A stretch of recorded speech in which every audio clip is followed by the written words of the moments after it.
Ladies and gentlemen, welcome to this week's Thrive in China Roundtable, where we are going to be exploring the idea of doing consistent and continuous market research for your China business. Not only is market research vital for you to create a China strategy, for me, how does it make sense that decisions get made purely on data, right? You have to collect that data in order to be able to make the concrete decisions on how to go from a strategy to actually execute your China plan. So we're going to look at that today, and how the roundtable works is that we're here to educate you, teach you on all aspects of doing business in China. Today's topic will be around the concept of market research and having data points at your fingertips to make the hard decisions. If you guys have questions, if you're watching this live or you're watching this on replay, and if you have questions, we do have a Q&A at the end of today's session, but you can also always reach out to us and have a one-to-one discussion if you would like to explore this topic further. Remember, this is your time spent, use it wisely. And last but not least, we are using Zoom meeting. If you run into any issues, do log off, log then back in. Otherwise, we are recording today's session, so you can always watch this at your own time and convenience later on. All right, so who am I? Just for those newbies that are in here today, my name is Kristina Koehler-Coluccia. I'm the head of business advisory at Woodburn Accountants and Advisors. And I've got 18 years of inbound investment experience, helping foreign investors with their market entry, their implementation, and their growth in the Chinese market. And we offer a variety of services around that. Everything from corporate compliance services to actual advisory and strategy validation, all the way through to actual administrative services that, again, provides you with data to help you make decisions. And if you haven't subscribed to our ebook, we have an ebook which is called The 10 Biggest Mistakes Companies Make in China. If you're interested in getting a copy of that, just email me at Kristina@woodburnglobal.com. All right. Oh, apologies. I forgot to update this front cover. The topic for today is market research in China. Let me just make sure. Oh, I have the wrong presentation up. I'm just going to pause the recording 1 second and get the right presentation in. Apologies for this, everybody. 1 moment. I don't believe it's saved. I just worked on it this morning. That's okay. We are going to get the other presentation up. Apologies, everybody, for this. I did have COVID last week, so I am making excuses at this moment in time. But let me get that presentation up so we can start. Oh, there we go. I do have the right one. All right. Let me share my screen once again. Okay.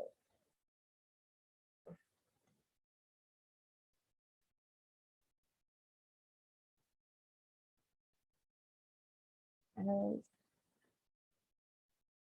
there we go. Can everybody see my screen? If you guys could just raise your hand and let me know.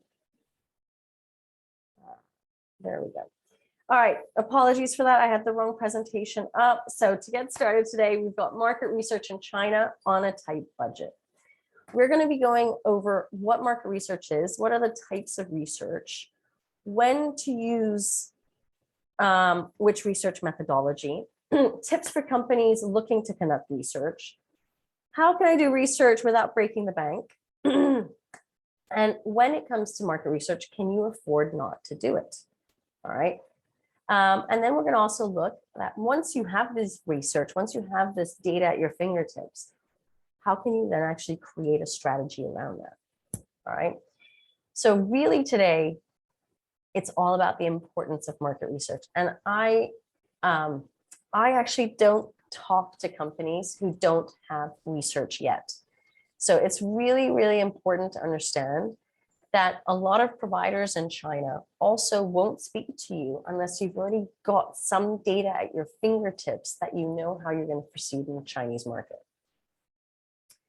So what is market research? Market research is all about gathering information and then being able to analyze that information so that you can do a deep dive into how you want to get into the Chinese market, how you want to expand into the Chinese market, and how you want to grow in the Chinese market.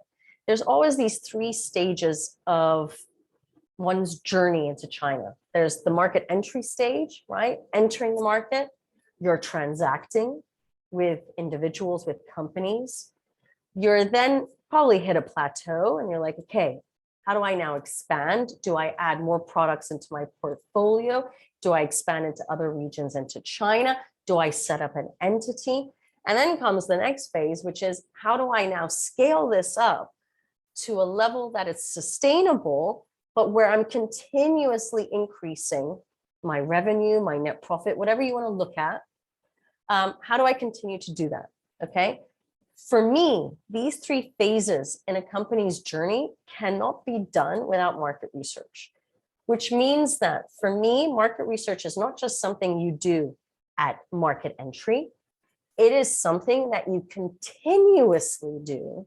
You are continuously data mining so that you know how to pivot, how to scale up, how to make decisions, and understand what to focus on as your journey continues. All right. Now, there are a whole variety of different research methodologies, also research types that you don't have to do continuously. I mean, you don't have to know brand awareness from day 1 and then do it every 6 months. It might be smart to do that. And I would definitely talk to your branding media agencies to see if that would make sense. But you can also do brand awareness now and do it in 1 year. You don't have to do things continuously. So you can also mix and match to make sure what makes sense. I, for example, one of the biggest research studies that I do is every 2 years, I do a benchmarking against my competitors to exactly know how they are pricing, whether they've added services to their portfolio, so that I can make decisions on whether I should increase my prices, decrease my prices, how to remain competitive against my competitors, how to evaluate services. Should I be adding things into my portfolio? Should I be taking things out? Are they providing services better than I am? How can I then improve? So every 2 years, we do actually have this huge benchmarking project that we perform on competitors, on pricing. And it's a rolling effect. It occurs every 2 years. In your cases, if you guys are selling to consumers in China, you might be wanting to look at spending habits. You know, that has changed in the last 3 months. From everybody spending on luxurious items all the way through the Shanghai lockdowns, and now people are a little bit more conscious about saving money in case they get back into another lockdown where they have to find food and pay for the high prices of food now, etc. Spending habits have extremely changed in the last 3 months. Or you want to look at your competitors or the new competitors that are coming in, look at their products, analyze their services and their pricing, looking at brand awareness, looking at consumer loyalty. Are your consumers recurring consumers? Meaning, are they continuously buying from you, or are they just one-off buyers, right?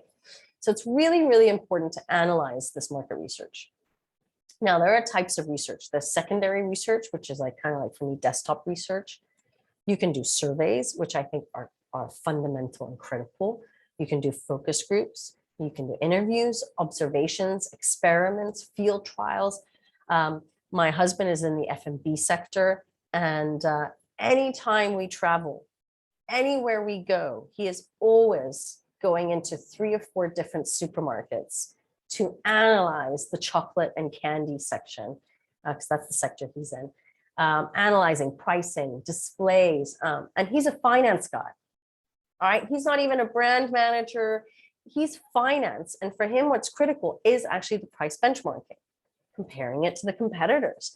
This is his field work that he does on his own time to really analyze the markets that he is managing and taking care of. Now, with all of these, besides the secondary research, you might say, well, Kristina, we can't do any of that because the borders are shut and we can't get into China. This is not true.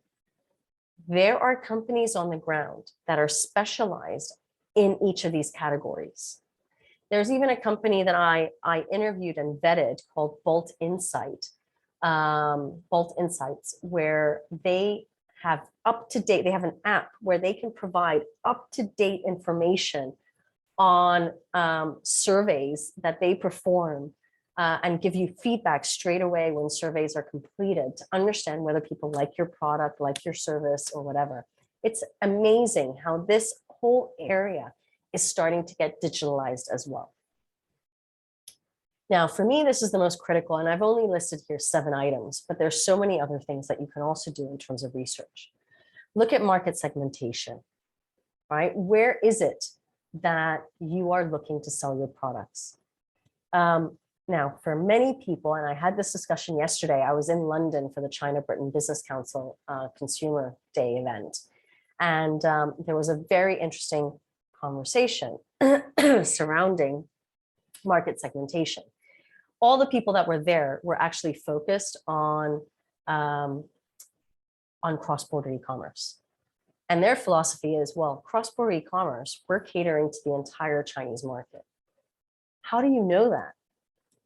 Have you actually analyzed who is buying your product and from where? If you go actually in depth into your flagship stores and analyze the data behind it, you might even find that actually 80% of your consumers that are buying your product are sitting in Shanghai.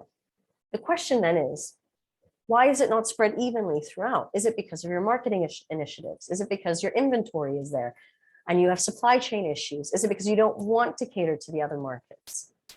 Analyze, even with cross-border e-commerce, who is buying and where are they based? So you can understand if you want to expand into Beijing or Southern China or even to the West, that you know how to get your product there, but also that your flagship store is catering to that. And you're doing promotions and e-marketing campaigns and whatever else to cater to those markets. The other thing is doing product testing. Don't make the assumption that the product that you have on hand in your HQ is going to fit in the Chinese market. You might have to adapt it.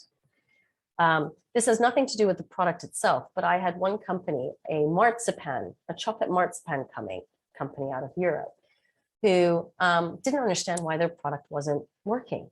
They weren't getting the resonance and feedback that they needed or were expecting. They weren't getting these ROIs. So they actually organized a focus group in China, in 3 different areas of China, to understand, is there an issue with the taste? Because all the research they've done is that people like marzipan.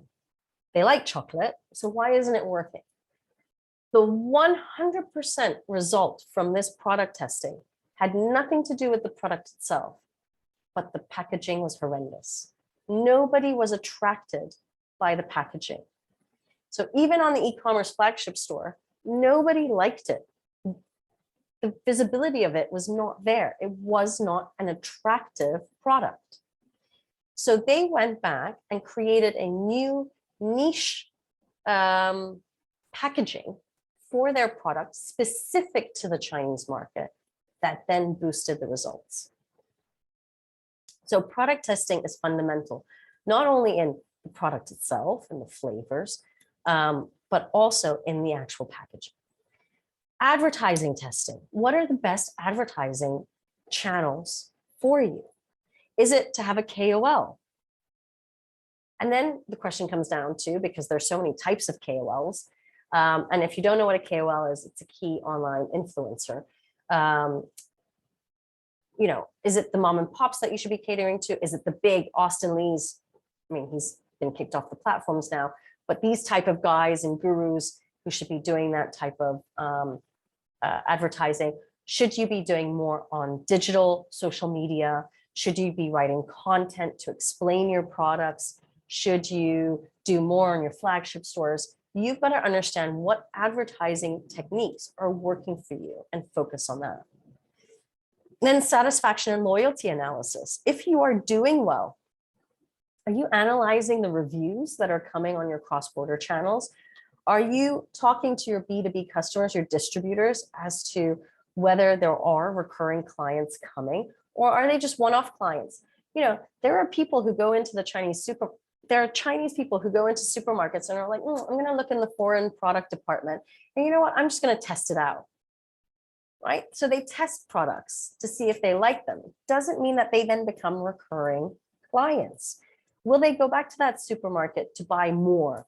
Or will they start buying more from the e-commerce channels? You don't know that unless you do an analysis and understand if they're satisfied with the product, if they're going to become loyal to the product. Brand awareness and reach, right? Not only do you have to know, do people know about you? Are they aware of your brand? Are they aware of how special your brand is? But how far in China are you reaching people? Like I said, if you don't know from your consumers, if they're based in Shanghai only, why are you not reaching the rest of China through the cross-border e-commerce models? Right? You have to understand what those reasons are to then pivot your organization and make decisions on how you're going to scale up. Pricing research, competitor benchmarking. For me, this always comes hand in hand. Like I said, I do this every 2 years with my competitors. You need to be looking at this on a month-to-month, quarter-to-quarter basis. And then obviously also looking at this in the specific peaks like the 6/18 season or the 11/11 season or the 9th of September to really understand how your competitors are potentially beating you out, whether it's by price, whether it's by promotion, whether it's by packaging and sorting through their products. You have to do that on a regular basis as well. Now, I have a lot of companies who will do all of this type of research at the market entry stage, which is probably what you have to do in order to create a strategy and know how you're going to move the next step. But you have to do this continuously because in such a fast-paced market like China, you're going to have to pivot your business as soon as you get new results. You cannot linger. It was interesting yesterday to be hearing consumer brands who are not doing research, asking themselves why they can't scale up in China. And when I said to them, well, are you being innovative? Are you bringing in every 6 months a new product? Are you bringing in a new product every year, every 2 years? What actually are you doing in terms of your SKU portfolio? And they said, well, no, we've maintained the 2 to 3 products for the last 3 years. I said, well, probably people are bored now. They want something innovative. So you've got to make sure that you're doing this research continuously and obviously price consciously, right? We don't want to spend an arm and a leg on getting all of this data.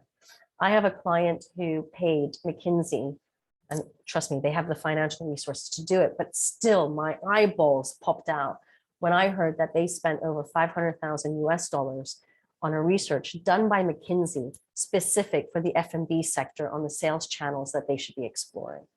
500,000 US dollars. I almost fell off my chair because I know that there are so many providers on the ground who can formulate the exact same results by not paying that amount. All right, by paying even less than 50,000 US dollars. So just, we all have to be aware of who's available. Now, for me, the critical thing is, and why it becomes something that's continuous, is that you've got to do your research in order to, first of all, understand awareness around your product, to understand targeting. Who are you targeting? Who is the consumer or the distributor that you're trying to attract? Acquisition, right, of those distributors, of those consumers, and then retention, because you want loyalty. So for me, this is a continuous cycle where you're looking at qualitative and quantitative data, where you want to continuously understand, is my awareness there? Are people continuously becoming aware of me? Are we continuously targeting the right consumers? And I also want to add in, the first set of SKUs that you might brought into China might target a specific consumer. And hence, everything around that in terms of marketing and branding is specific to that. But if you bring in another set of SKUs, you might have a completely different target market. Now, this one company that paid 500,000 US dollars for a McKinsey report,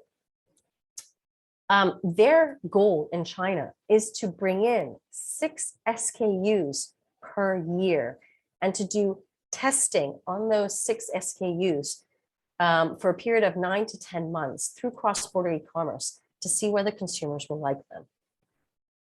6 is a lot. That's a lot of work because each brand, it's 6 brands, 6 different beverages, if you will. Each one will have a different consumer target. One is for the elderly because it has different functions. One is for the youth. One is for the teenager. One is, so they have to have a whole different branding and marketing strategy around each SKU that is coming. So make sure when you're looking at the targeting, you're also understanding how you're going to bring in the products each time. Client acquisition, right? You've got to convince people to buy your products, to test your products, to see if they like it, right? How are you going to do that? Are you going to have promotions? Are you going to use KOLs to promote your product? That is a big thing right now, is using these KOLs to actually push your brand and start that acquisition phase, right? I have one client who on 11/11 used a KOL, and I believe it was in less than 1 minute, 5 containers were sold. Less than 1 minute of the KOL being online, being live, all right? So it works. It's just making sure, one, you've got the inventory on the ground, but two, now the next phase, that those people that bought those 5 containers, are they going to buy again? Are you able to retain them? Right? How are you going to retain them? And it was very interesting. Yesterday, I learned quite a bit about new marketing strategies in China. It's all about the shopper's experience. Whether it's a virtual shopper's experience, whether it's a real retail shopper's experience, it's all coming into the fact that, and this was a fascinating statistic, there was a study that was done on, I believe, 100,000 mainland Chinese on their hobbies. For 75% of those individuals that did this focus group, their number one hobby is shopping. Not sports, not reading, shopping. 75% of those 100,000, 75,000 people said my number one hobby is shopping. So, and it's so different from the Western world. My hobby is not shopping. My hobby is reading, it's going swimming, it's doing other sorts of activities. It's not shopping. Now, why is shopping the number one hobby? Because in China, everybody is trying to create an experience. When you go into a Hermes shop in China, it's an experience. When you go to a cosmetics shop, it's an experience. It's an outing for them. As if when I go to a public swimming pool, that for me is the outing of the day. But for many others, it's the actual fact of going into a shop and having an experience for an hour or 2 hours to touch, feel, have videos on the wall explaining the product and why it's good. That is how you're going to retain people, because people will want to come back for that experience.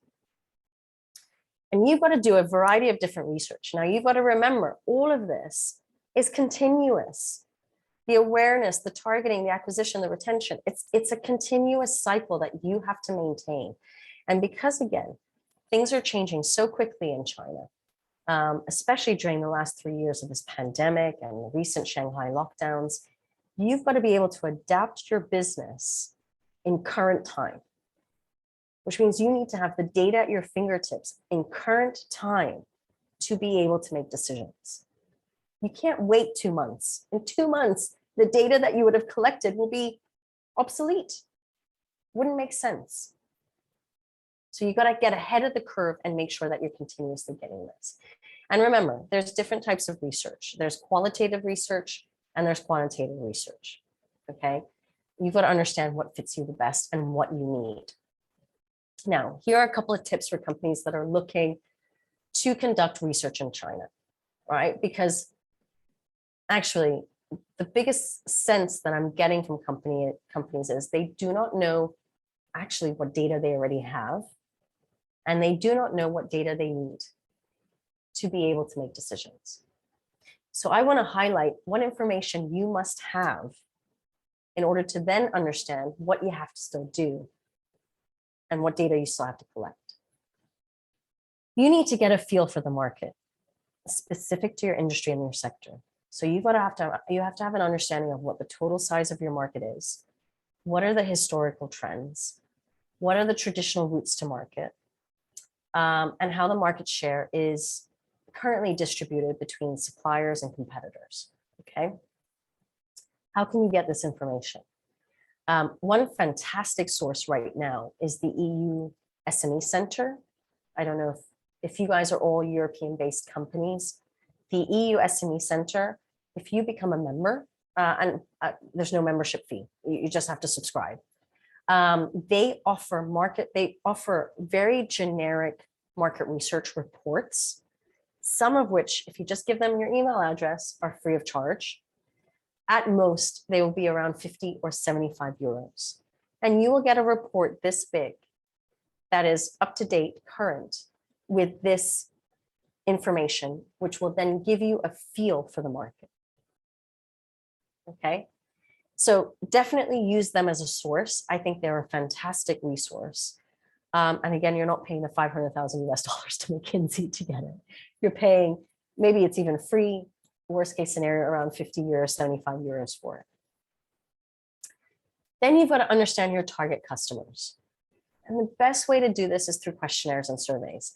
And like I said, I actually contacted this company called Bolt Insight because I had read an article of a project they had done in China where they had actually contacted 100,000 consumers with a detailed questionnaire and survey about a specific sector and industry. We're going to call it, it could be whatever, but let's say it was cosmetics, where they were trying to get an understanding of what their preferences were and going really in depth. The beauty of Bolt Insight is that they have become a digitalized market research company where they can send out this survey to 100,000 people through WeChat, get responses in current time, and you have an app where you can see the data actually flowing into the app in current time. It's amazing. But these questionnaires and surveys are phenomenal. And it's just to say that you do not have to be on the ground to get this done. And I think it's something like around less than 10 RMB per consumer you're trying to reach. So for anybody who fills in the form, you're paying like 5 to 10 RMB, something like that, to get that data. So you can also say to them, I don't want 100,000, I would only like to look at 1,000 people, right? Look at your budget and see what you can spend. But this is also something that becomes affordable and gives you current data at your fingertips. The company is called Bolt Insight. I have nothing to do with them. I just love them. And it's a company I will certainly be referring my clients to, because again, we're getting into this digitalized era where we need data from people. We need to have focus groups and questionnaires and surveys and get information. You know, points I highlight here, like how much are they willing to spend on a product, on a cosmetics product? How often are they purchasing things, right? What are the brands that they're currently using, right? And why? You want to have this type of data at your fingertips, okay? Again, to streamline then who your consumers are and target your customers. The next step, and this is the example of the marzipan company, is then going a step further and looking at face-to-face interviews or having focus groups to really understand what tweaks should you be making to your product. Now, you don't have to do this straight away in your market entry phase.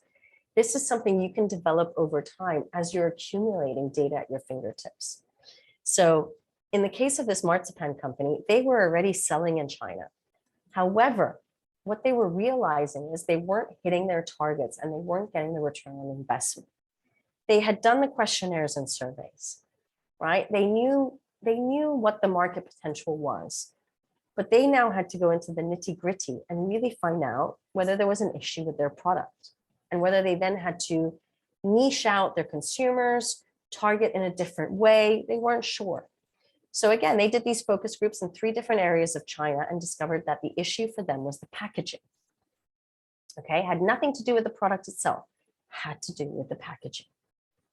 So you've also got to have this mindset and mentality that you may have to tweak your product or tweak your packaging to attract your customers. Now, you might think we're a global brand and, this is frozen. This will never change. I will have this on every single cup all over the world. I'm not going to change the design of the cup. I'm not going to change the design of the picture. Nothing like that. If you have that type of mentality, China's not going to work for you. You've got to have an open-minded mentality and realize you may have to adjust your products. Okay. So again, I'm sticking with F&B just because this is in my mind right now. And I've acquired quite a few F&B clients recently, where I have one chocolate company out of Germany where they've also realized that there's not an issue with the taste and the flavors of their chocolates. There's also not an issue with their packaging. The issue is that consumers want to try a variety. They don't want to buy just one box of plain chocolate or one box of chocolate with hazelnut or chocolate with truffles or whatever else inside of it. They want to have a selection. They want a variety. They want to be able to have a box that has everything in it. So they have actually gone the route now, and they're about to launch in China something that is unique, specific to the Chinese market, a consolidated pack of different flavors. And this is what they got, again, from focus groups. That was the feedback that they were getting specific to their product about what the consumers wanted. So they're planning, they were supposed to launch 2-3 months ago, but due to the lockdowns, it didn't work out. So we're very excited for the summer launch, actually, to see if this is really going to work. So, you have to think about this. Now, as a foreign brand, you might also say, well, the next step would be change the packaging so that it's actually written in Chinese. As a Latin American brand, you might be saying in your mind, well, I've got a juice, orange juice, and the packaging says it's made in Argentina and it's all in Spanish and it looks glamorous and definitely high profile, higher end product. It's great. It's great for a certain period of time.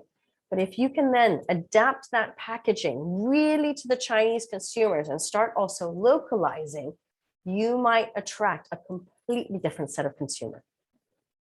Not only that, it'll help you to lower your supply chain costs. So this is all how you will have to pivot eventually to scale up. The next is to find out what your customers are looking for, right? Now, for all of the online business, and I say online because there's the social media platforms, but there's also then all the e-commerce platforms. There are analytical tools that are actually offered by the providers that are free of charge that give you data on what you should be doing. So I don't even know if people are aware of that. If you have a WeChat mini program, or if you have a Tmall flagship store, or you have a JD.com flagship store, are you aware that there is a lot of free data behind your store that you can export and obtain? Now, of course, all of it is going to be in Chinese, guys. Doesn't mean it cannot get translated. Also doesn't mean that you can't ask Alibaba or the providers, Tencent, to give you that data in English. You can also contact these providers to gain access to their cloud server so that you can have this data on a daily basis. Because what you're looking for is to actually understand what your customers are searching for. So it's not only the data that is behind your flagship store, it's just the general data of the platform. What are customers typing in? What are consumers typing in? What are their keyword searches? Right? You've got to understand what the trends are. What are these consumer trends? Now, if you get to a certain size in China, and I'm seeing this now with a lot of my clients that are in the consumer space, they are starting to hire data analysts who this is their day-to-day job. is to get this analytical data from Alibaba, from Tencent, to not only analyze the platform, not only to analyze their store and who's going there and looking at the reviews and putting all that data together into readable reports, but also looking at the trends that are occurring on the actual platforms themselves. So it is becoming a world of data. Somebody yesterday was saying, provide a keyword as to what you have to do in China. Number one, data, data, data. That was the first thing every single expert said on the stage. Data, data, data. The next one is you got to be relevant, relevant, relevant. How can you be relevant? You need the data to tell you how to be relevant. You've got to stay ahead of the curve. That was another thing somebody said. Make sure you stay ahead of the curve. You're staying one step ahead of your competitors. And again, this is how you do your analytical data. So if you do have flagship stores, why are you not reaching out to Tencent, to Alibaba, to whomever to be able to get that analytics? And a lot of it is free. So again, you don't have to pay a fortune to McKinsey to get that data. And the next is understanding, finding out who will buy your product or service and why. Okay, you have to understand who your primary Chinese customer is. It doesn't matter who the secondary or tertiary is. You need to understand who your primary customer is in China. What are their attitudes? What are their purchasing habits? And we are living in very obscure times. I mean, in the last 6 months, from January to June, the spending habits have changed, especially in Shanghai, considerably. Yes, there are still people who are spending money on luxury items, but a lot of people are actually mitigating their spending and are focusing on essential items like higher end food products, really around food and beverage, to be quite honest with you, because they had so much trouble finding food and food items during the 2-month lockdown. You've got to understand the factors that are influencing them. And again, do this regionally, because what happened in Shanghai did not happen everywhere else. There were only 40 cities in China in the last 2 months that were in lockdown. Only 40. Everybody's heard about Shanghai because it's the biggest one, it's the biggest economy. But there were 40 cities that were in lockdown. There were a lot that were not in lockdown and that were still running. Supply chain was still running to those areas. I mean, if your supply chain was stuck in Shanghai, you were at a loss for those 2 months. But if your supply chain, if your inventory was actually throughout China, spread throughout China, the rest of the country was working. So understand what factors are influencing on a regional basis, because there are regional factors that you have to account for, right? What circumstances would make them more likely to buy? What would make them choose your product over another? Okay, again, this will come from surveys, questionnaires, face-to-face interviews, focus groups. Now, you have to also anticipate demand. So you've got to also understand what are the biggest, and I'm focusing again a lot on cross-border e-commerce and selling to consumers.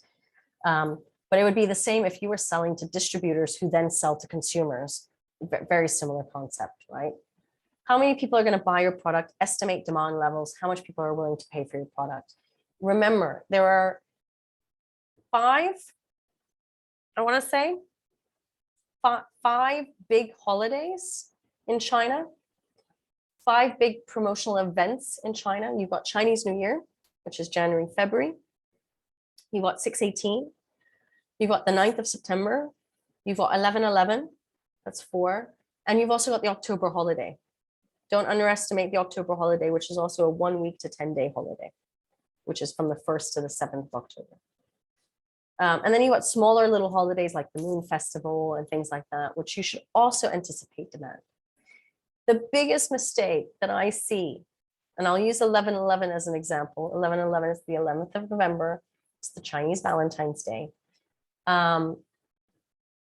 You can almost not even anticipate demand. I've had last November 2 clients sell out within less than 5 minutes, their entire inventory. They had nothing left on the ground. So actually the KOL had to stop had to stop the live after 5 minutes because there was nothing left to sell. And they had nothing on the ground in China to sell. So you've got to anticipate that demand. How are you going to anticipate that demand? Well, the easiest is to have historical data and scale off on that. The other is also to look at your competitors' historical data and analyze that. Okay, there's a lot of analytical work that has to come into this to know how much inventory you should actually have on the ground to facilitate the demand. And a lot of the times it's going to be a guessing game. Okay, so create a goal, especially for these holidays and whatnot. Create a goal of what you would like to achieve. Make sure that inventory is on the ground based on that goal and objective. And make sure you've got the right marketing strategy in place that will help to facilitate the sale of those products. And then just realize that it is a bit of a roller coaster, right? Where you're going to have peak seasons. It's not even a season, peak weeks, if you will, where you will sell more and you will need more inventory on the ground compared to other periods. Okay, and maybe you're even in a sector or industry where it is seasonal, right? Insect spray really is vital in the summer months in Shanghai, not so much in the winter months. So it depends again, what industry and sector you are in. But think about these dips and highs and anticipate that demand. Innovation, innovation, innovation was said numerous times yesterday. Strategic innovation. You can make a better product. Now, you might be thinking, and I say this, sorry, I want to highlight this. You can make a better product for China. All right. Many entrepreneurs, startups, companies think that their product today is already perfect and doesn't require any change whatsoever for China. But I guarantee you, you will always have to make amendments and changes as you start selling in the market. But you've got to understand what changes you have to make. Is it the packaging? Is it the physical product? Is it the flavor of the product? Is it the smell of the product? Is it the tint of the product? What is it that you actually have to change? Okay. And again, you have to know how to do that because you continuously have to innovate. You might decide to bring in 3 SKUs because your initial research has told you those are going to be the best 3 SKUs to bring in. And realize that after 6 months, one of those SKUs is rubbish, is not working. You need to figure out why. Understand if you can change the product. Understand whether it makes sense to change the product, or evaluate whether you take the product out and then bring another SKU in. You have to react very quickly in this world. Otherwise, you're wasting money and you're wasting time. You have to also establish brand positioning and messaging. Engage with Chinese customers. Ask them for feedback on your product. And this is where the e-commerce side is so great for market entrants right now because they automatically get reviews that are up on their flagship stores. You might not get these type of reviews from your distributors. If you're utilizing a distributor and you're just basically selling to this distributor and he's responsible for the consumers, you're not getting any transparency of clarity of what's going on and how it's working, right? It's up to you to decide whether you want that transparency or clarity. If the answer is that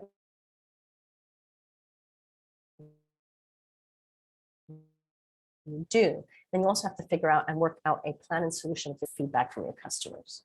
Because again, you've got to understand your brand positioning and the messaging. The next is uncovering market opportunities. Okay, like I said, have you started off in Shanghai with a distributor in Shanghai? He has maybe promised you the world and said, well, I can do all of China. Can he? Is he a super partner that he can do that? Or actually, is his strength only Shanghai, and hence you want to now move into other regions of China? Do you then look for other partners? Do you do that on your own? Do you hire people? But you've got to uncover these other opportunities that exist in China. One is geographic, and then the other is also in relation to your product portfolio. Should you be bringing in more products? Should you be taking more product out? If you're in the service industry, should you be adding services? Should you be taking services out? You have to consistently understand what are the trends that are occurring. What are the needs of your consumers and your clients? What are they asking for?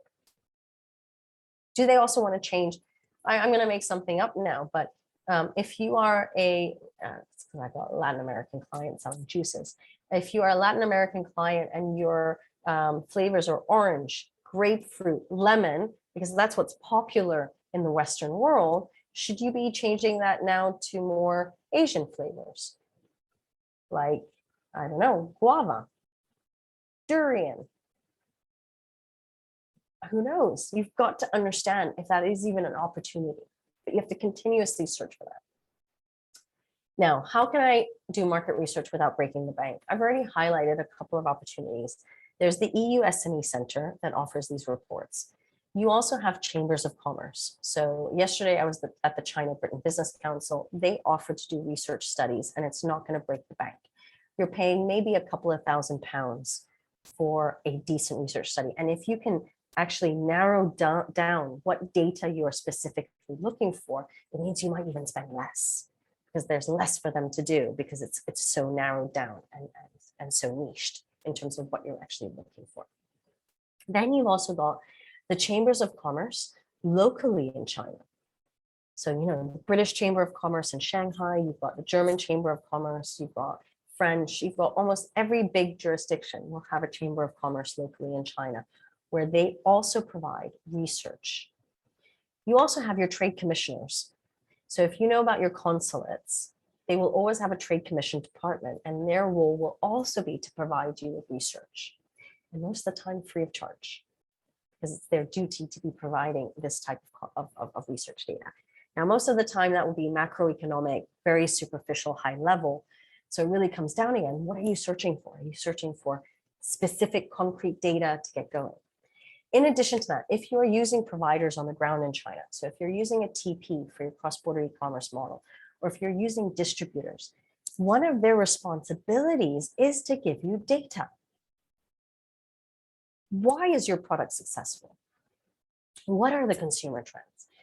If you're using a TP, they should be getting all of the data analytics off of your flagship store, but also understanding the consumer trends that are occurring right now in your industry and sector. If they're not giving that to you, if you are not even aware that they can give that to you, ask them for that. It's part of their job description. Same with the distributors. Now, if you are not getting that information, or the information you're getting is unreadable, then for me, the question mark is, are these the right partners for you? Because if you're not getting clarity and transparency over this data, then these are the wrong partners that you should be working. And it's time to then benchmark other partners and then actually do another form of research, which is looking for other partners and then again, continuously benchmarking those. Remember, don't put all your eggs in one basket. Know who's out there to support your business. This is also part of research, is building up that ecosystem of partners, researching who is available, continuously having conversations with them to understand what they can offer you and how you can move forward in China.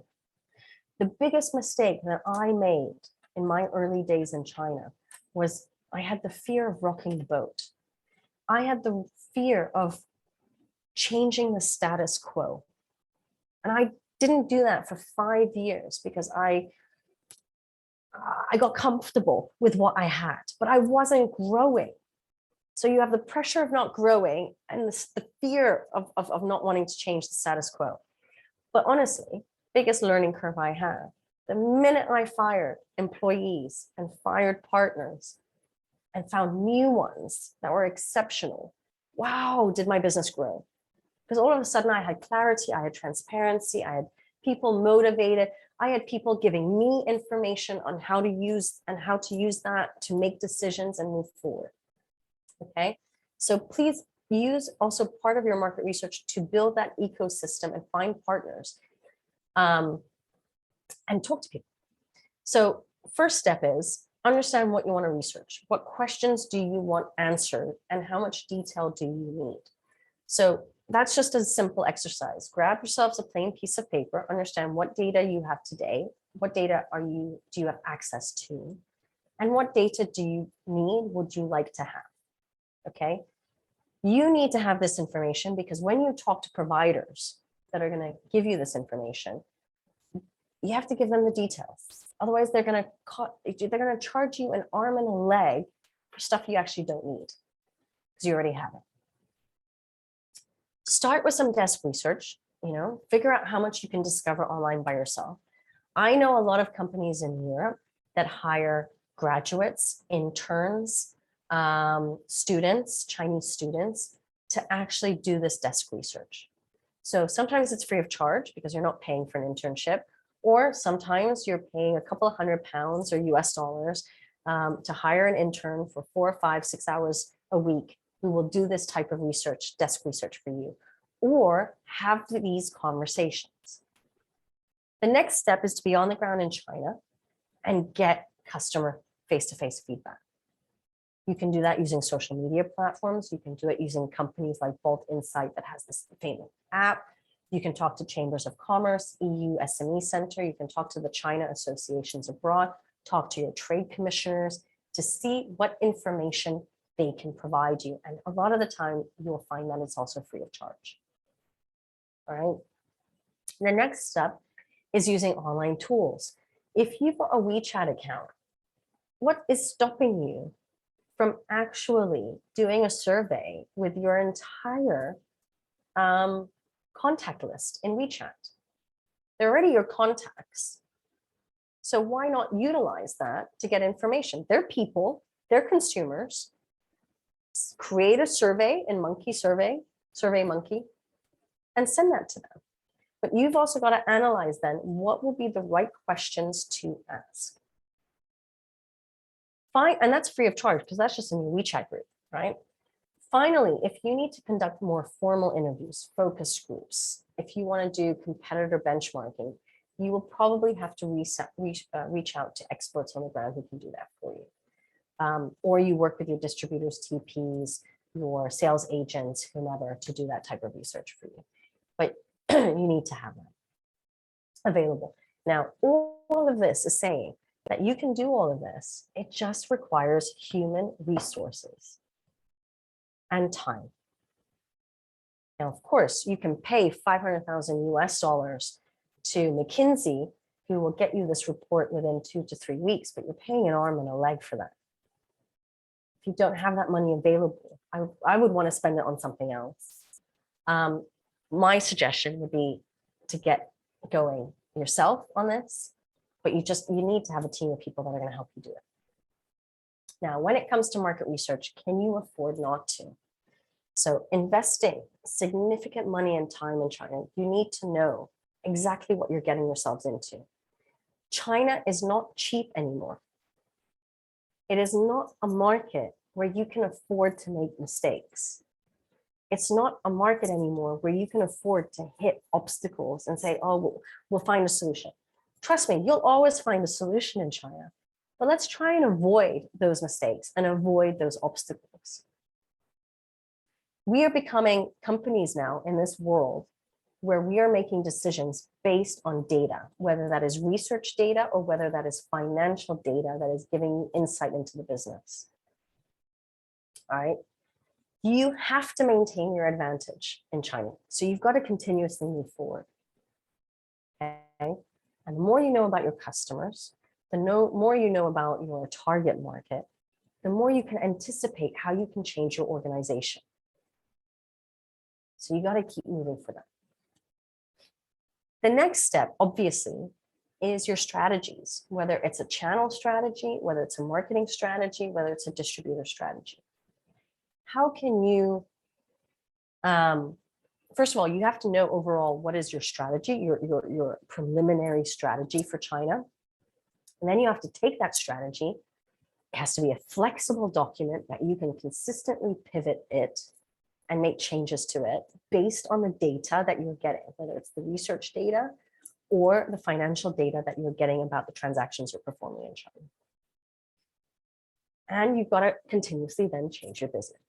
Now, this is, it sounds like a lot of work. It is a lot of work.